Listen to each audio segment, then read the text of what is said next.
Defenses compromised. Taiwan's health officials confirm Omicron is spreading in the community. Athlete soldiers. Taiwan's military uses science and technology to shape a new generation of fighters.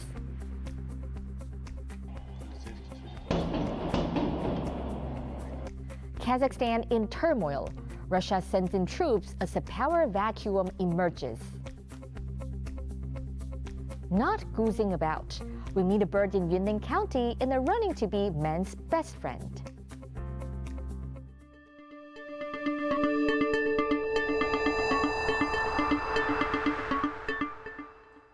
A warm welcome to TaiwanPlus News. I'm Betty Chen.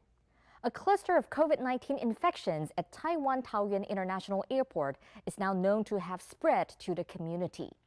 The government has confirmed 4 new local cases. Among them are members of a local karaoke club with no history of travel to the airport. Our reporter Sandy Chi has the details.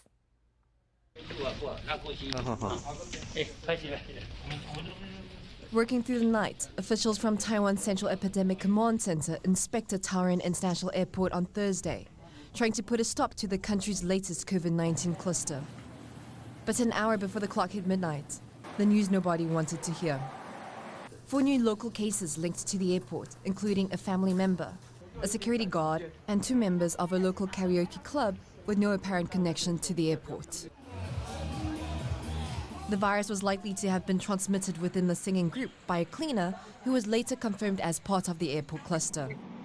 With infections now spreading to the community, Taoyuan Mayor Chen outlined the measures to bring this situation under control. 包括这个疫调框列，那我们框列会尽量扩大。那2方面，这个扩大多层次的采检。那我想社区风险仍然是有的。我想要请所有的市民也要特别注意。 Mass testing is ongoing of 391 airport security staff and around 800 members of the karaoke club, plus their immediate families. And 7 new testing sites have been set up throughout Taoyuan at locations visited by confirmed cases. In Taipei, a 4th cluster infection was reported at a quarantine hotel. The 2 cases had been staying in neighboring rooms and have been confirmed to be infected with the highly contagious Omicron variant. With multiple Omicron cases reported in Taiwan over the past week, concerns have been raised about a potential rise in local infections as overseas Taiwanese return home for the Lunar New Year holiday. But the government is confident that the nation's health system can handle it, and they are getting prepared. 台北区的话，总共会要开设436间的这个病室，然后北区的话会要开设150间的这个病室，所以合计就是会开设586间。 And on Friday, the CECC said that it will lower waiting time for a booster shot from 5 months to 3 months. To date, more than 80% of Taiwan's population have received 1 shot of a COVID-19 vaccine, and around 70% are fully vaccinated. Less than 1% have received a booster shot. Damon Lin and Sandy Chi for TaiwanPlus. Taiwan's army is wrapping up a 3-day exercise with a focus on urban warfare. As the country ramps up its combat readiness, Taiwan's military is looking towards science and technology to help prepare its armed forces. By combining traditional physical training and modern combat drills, the army is looking to create a new breed of athlete soldiers. Jaime Okan reports. In seconds, this building is overrun by Taiwanese armed forces. Troops here are engaging in an urban warfare exercise. Mock-up streets like this are designed to give them a sense of what it would be like to fight in a city. 战场环境就是在我们的这片土地上面，所以我们尽可能去仿真，在没有剧本的这个状况之下，更能够考验部队他的训练的状况。The military is using cutting-edge technology and urban combat situations to prepare the next generation of soldiers. This exercise uses sensors and lasers to simulate a real invasion scenario. Soldiers wear body armor covered in sensors, and the weapons they are using are fitted with a special laser. When a soldier is tagged by the laser, they must fall to the ground and are out of the exercise. 只要你被对方的雷射打中，我们就会被击毙，击毙后就不能再继续作战了。Taiwan is looking for innovative ways to prepare its soldiers as China continues its pressure campaign against the country. This week, the military opened a new sports science promotion center. Its task is to improve the physical fitness and endurance of its personnel. The Army says it wants to use science and technology to create athlete soldiers and demonstrate their ability to defend the homeland. Chris Ma and Jaime Okan for TaiwanPlus. Global convenience store chain 7-Eleven has been slapped with a fine for a map displayed on its Beijing website. The map depicted Taiwan, Tibet, and the Aksai Chin region with national borders. It also missed out a cluster of islands, including the Diaoyutai Islands, which are claimed by China, Japan, and Taiwan. Beijing's municipal government penalized 7-Eleven with a fine of 150,000 yuan or $23,500 for what it termed illegally incomplete maps. China's foreign ministry on Thursday criticized the United States for its backing of Lithuania's decision to deepen ties with Taiwan. 美方一再为立方制造一中一台的错误言行帮腔，试图拼凑纵容台独势力的小圈子，这进一步暴露了美方以台制华的图谋，只会破坏美国自身的国际形象，最终将搬起石头砸自己的脚。 China's remarks come after the top U.S. and German diplomats on Wednesday criticized Beijing for its pressure against Lithuania. China has been putting economic pressure on the Baltic state ever since it allowed Taiwan to open an office in the capital of Vilnius using the word Taiwanese in its name instead of the word Taipei. The U.S. and Japan are planning to sign a new defense deal aimed at ending a dispute over the cost of the American military presence in Japan. U.S. Secretary of State Antony Blinken announced the agreement on Friday at the beginning of virtual talks between the two countries' foreign and defense ministers. He said the two sides will also cooperate to counter emerging threats like hypersonic weapons and space-based capabilities. In a statement after the meeting, the American Defense Secretary stressed the importance of their collaboration for the Indo-Pacific region.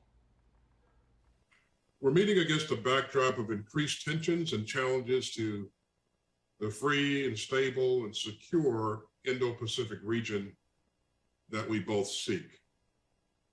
Challenges posed by North Korea's nuclear ambitions and by the coercive and aggressive behavior of the People's Republic of China.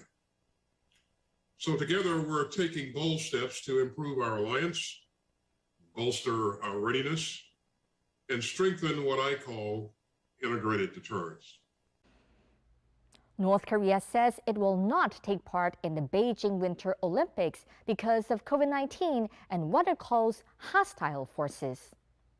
The country is barred from sending a team to the Games, a punishment for not participating in last summer's Tokyo Olympics on the grounds of the pandemic.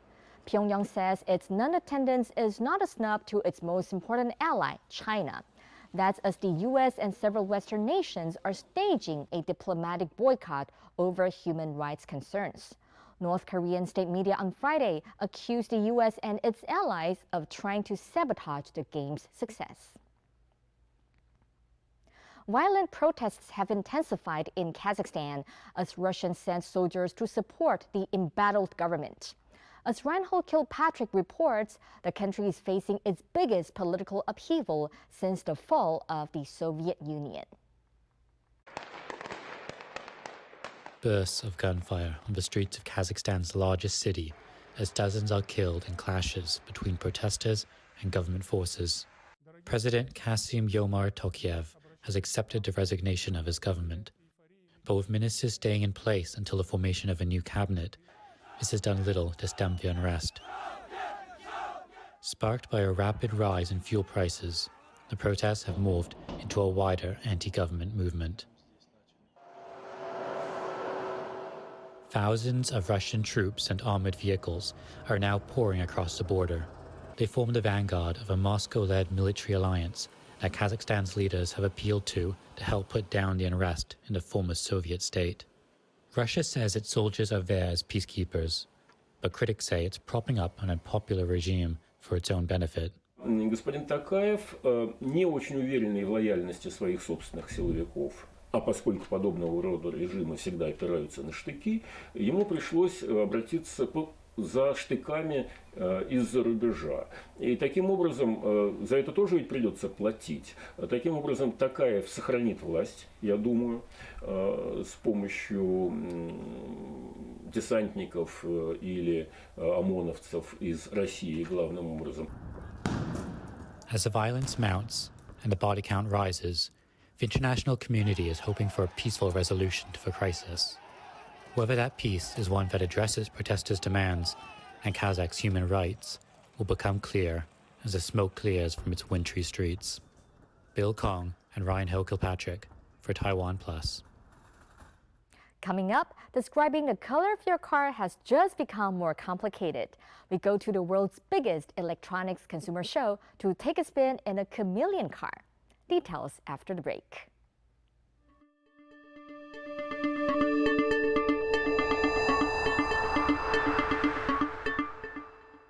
Welcome to Legislator. Now today we're going to learn the most important phrase to greet somebody in Mandarin. 你好,你好吗?我很好,你呢? It's not restricted to any time of the day or the type of person you're speaking to. Huh, how considerate of you. When you forget the person's name. Oops. Hi, 你好,好久不见, I'll use that every time I forget your name. 你好. 这是我们台湾人要送给台湾的礼物。我们都清楚，我们都在一起，在完成一件事情。这是我们的根。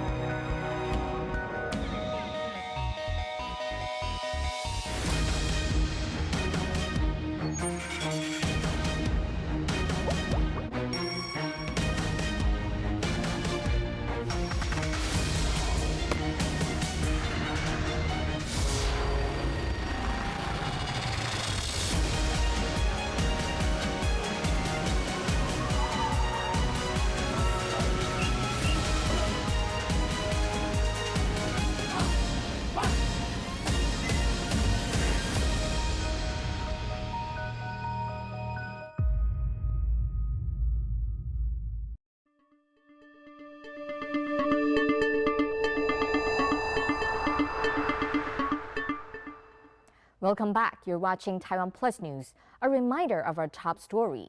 A cluster of COVID-19 infections at Taiwan Taoyuan International Airport is now known to have spread to the community. The government's confirmed 4 new local cases. Among them are members of a karaoke club with no history of travel to the airport. A commemoration was held at the U.S. Capitol to mark 1 year since it was attacked by supporters of Donald Trump, claiming his victory in the polls. The Capitol riot shook the states, but in a speech, President Joe Biden assured the public that lessons from that day could only strengthen the country's democratic values. Bing Wang has this report. 1 year to the day of a failed insurrection, U.S. President Joe Biden was at the Capitol to commemorate those who defended it against the attack and condemned his predecessor, Donald Trump, for putting his own interests above his country. The former President of the United States of America has created and spread a web of lies about the 2020 election. He's done so because he values power over principle, because he sees his own interest as more important than his country's interest and America's interest. It's an unforgettable scene for most Americans. Trump supporters storming the Capitol, smashing property, climbing buildings, firing weapons, and assaulting police officers.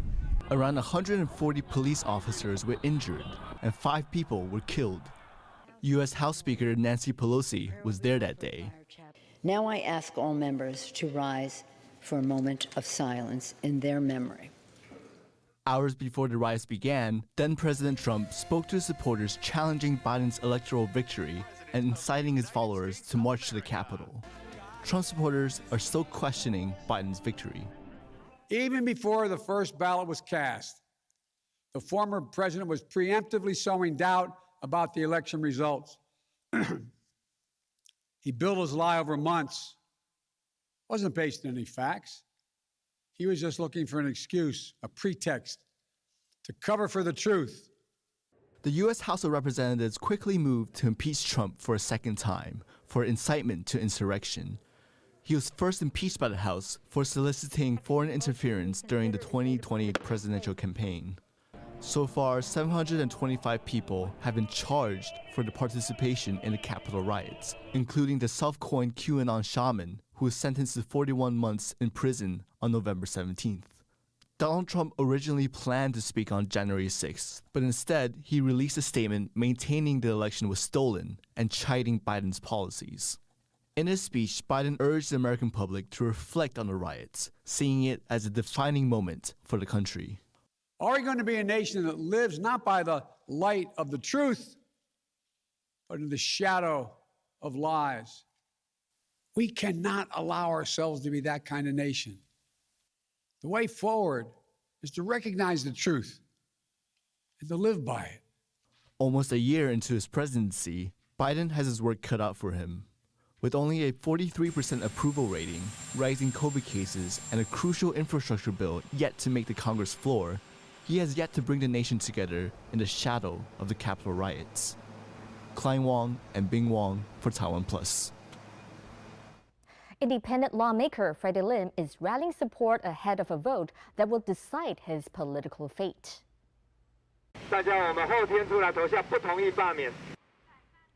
He was joined by fellow politicians and family members on Friday as he urged his constituents on the streets of Taipei to keep him in office. The heavy metal band frontman faces a recall vote on Sunday in Wanhua and Zhongzheng districts in the capital Taipei's 5th constituency. It was instigated by opponents of the ruling DPP-aligned legislator who criticized his response to last summer's COVID-19 outbreak. They collected signatures from 10% of the district's electorate to prompt the recall. President Tsai Ing-wen on Thursday appeared with Lim at a temple in his constituency, saying he had served the district citizens and the national government well.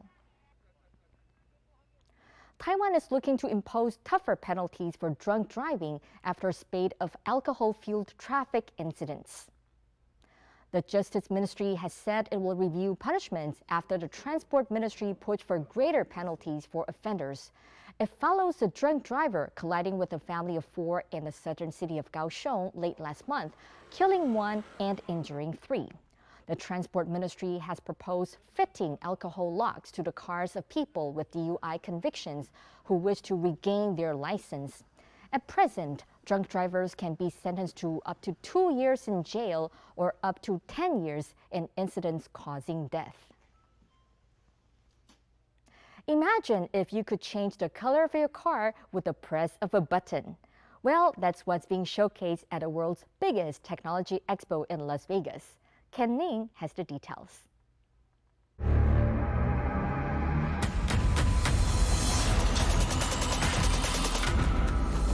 It's only a concept, but an exciting answer to a question that BMW posed to its engineers.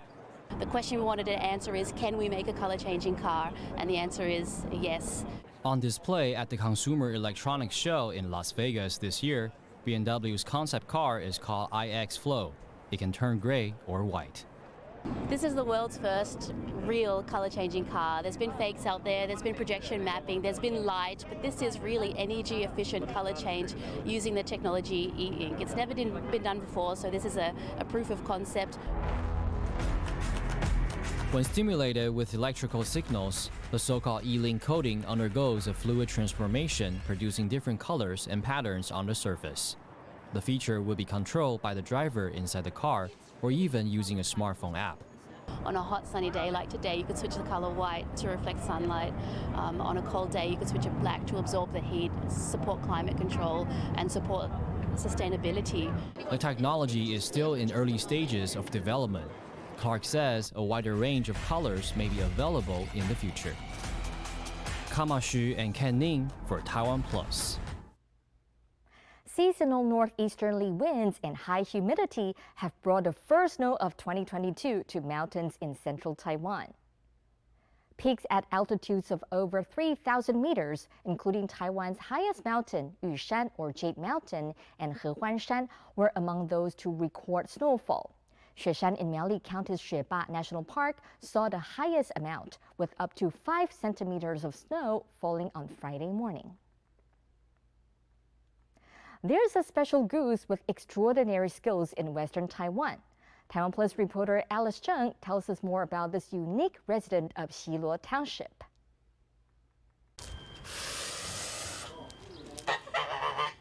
Calling a warning and pecking a stranger's shoes. This goose, named Abui, meaning chubby, lives in Yunlin's Guangxing village. It knows how to weed the garden and cares for the family it lives with. They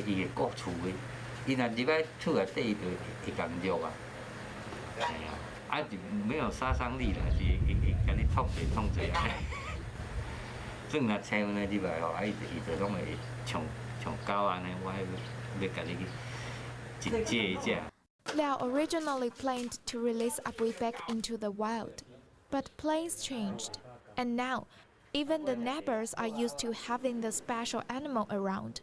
Not only is Abui a part of the community, but also educational for local children.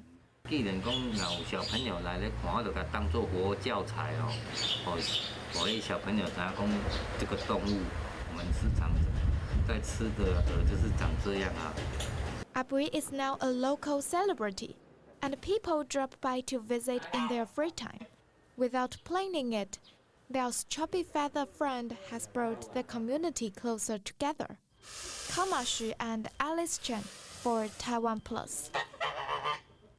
We will now take you to Taidong, a city in southeastern part of Taiwan, to see how the new generation of the indigenous people trying to make a balance between the modern life and their traditional way of living.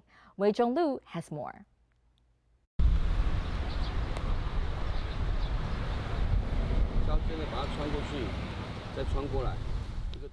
For 47-year-old Mi Zhu, teaching people how to turn a fallen leaf into a useful everyday item is a mission. It's a method he learned from his people, the Amis. 非常像在阿美族的文化里面，就是非常普遍的一个锅子，就是利用在地的一些植物来做一个什么汤锅啊。那我们以前早期本来就没有什么受教类的东西啊。 就会变成是拿在地的一些食材或是一些用具来做我们想要用的东西，或是竹子，这是我们小时候就常做的事情。The Amis are one of Taiwan's 16 indigenous peoples. Altogether, they number just over 500,000, making up less than 3% of the island's population. Some 80,000 of them live in Taidong, which has the biggest proportion of indigenous people of any Taiwanese city. Mi Zhu left his community to find work, but after years in a big city, he returned to Taidong homesick. It made him realize how important his roots were. Not longer after returning home, Mi Zhu and some of his Amis friends set up a business to introduce others to their culture through leisure activities and food. 很多东西都是经过几十年以后，你不常做就会忘了。那忘这件事情很严重哦，你忘了你是谁，那很严重呢。如果到我小孩子现在才2岁，那他大的时候，爸爸我是阿美族吗？是，阿美族是什么？我不懂，那就很悲哀啦。所以这种族群的文化不能让它被消灭掉，或是遗忘掉，一定要想办法去把它传下去。 Elements of Amis culture are everywhere in Wuhai's restaurant. She's from another Amis village along Taiwan's southeast coast, but she didn't open this restaurant just to serve traditional food. 我希望来到这边的都是我们的部落返乡回来的，因为刚开始回来一定不知道要做什么。那我们这边也可以就是提供这样的工作机会，然后去栽培你或者是训练你这样子。 One of the people she works with is Awus. He's the first in the village to breed white jay snails, a source of protein in Amis cuisine. They give visitors a guided tour of the snail farm and a lesson on how bringing food to the table can bring a family together. 通常下过雨之后，晚上你就会看到你的阿公阿嬷、爸爸妈妈就会带着手电筒，就是或者是头灯，就开始去田里，开始去采收这些瓜牛。做一个月光巡逻队，就是带着小朋友或者是在地的老人，可以去了解你的生态，就是食农教育。Many indigenous people had to move to the cities to find work, but now they are looking to earn a living closer to home. A form that is more suitable to our modernized world now. That doesn't mean we're changing it or create a new culture. No, it's to find a way to survive, but also to find a way to balance our traditional life and our modern life. Modern life has made it difficult for Taiwan's indigenous people to identify their own culture from the mainstream. But now young people are seeking to express their identity and preserve their culture by establishing a new lifestyle based on traditional spirit.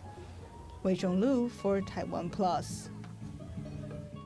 Thanks for watching TaiwanPlus News. I'm Betty Chen. We'll leave you with footage of Colombia's traditional black and white carnival. For more stories from Taiwan and around the world, please download TaiwanPlus app. Stay safe and see you next time.